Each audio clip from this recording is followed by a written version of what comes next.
that's another defeat for KILLIE at Tannadice, going down 2-0 away from home tonight. A slightly better performance than we've seen in previous weeks, but still nowhere near enough to get the 3 points, or get any points in fact, from the game. A good opening to it, good opening 20 minutes, but then, you know, 2 lapses in concentration, poor defensively, and 2 goals in 4 minutes sort of killed the game, and that was that from there. So you know, didn't look like getting back into the game at all, and time just eventually ran out, and we ran out of steam. And where does that leave us now? 2 wins in the last 10 games in the league, slowly sinking down the table. That's us in 9th now, only really saved from being any lower at the minute because Hamilton and Ross County are equally as bad as us at the minute. So it's clear that things need to change, and even if we were to win on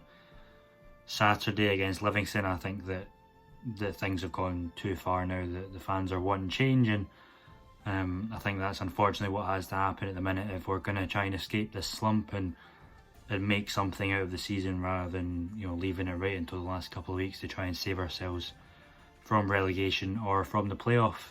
Unfortunately, although Alex Dyer is a good man, and you know, he's a great coach, he's just not a manager, and I think that's been proven in his tenure at the club over the last year or so. He didn't really want the job in the first place, and results just haven't been good enough under him, unfortunately. I just don't think he has the tactical know-how to be a manager and know how to influence games and change things when it's not going so well. So unfortunately, it looks like pretty much every single KILLIE fan now is in the Dyer out camp. Whether that will happen before Saturday or not, we'll have to wait and see. But if he's given till Saturday, then I'm not sure that even 3 points will save him at that point. So we'll need to wait and see. But yeah, it's just not happening on the pitch at the minute, and it seems like the players have just lost all confidence.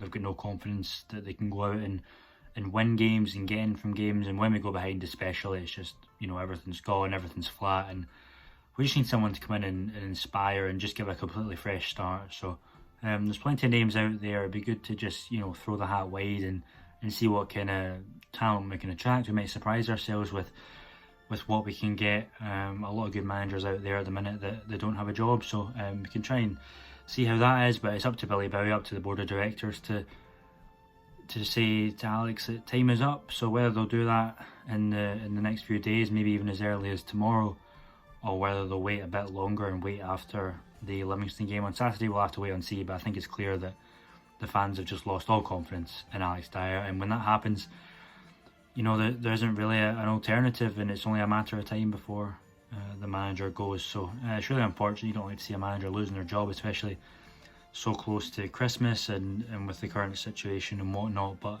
it has to happen if we're to get in and out of this season, and if we're to try and pull away from these bottom spots as quickly as possible. So it looks like it's going to happen fairly soon, and for the best for the club, you'd think it has to happen. So let me know what you think down below, but I think it's quite clear that most KILLIE fans, if not every single KILLIE fan, believes that the time is up for Alex Dyer.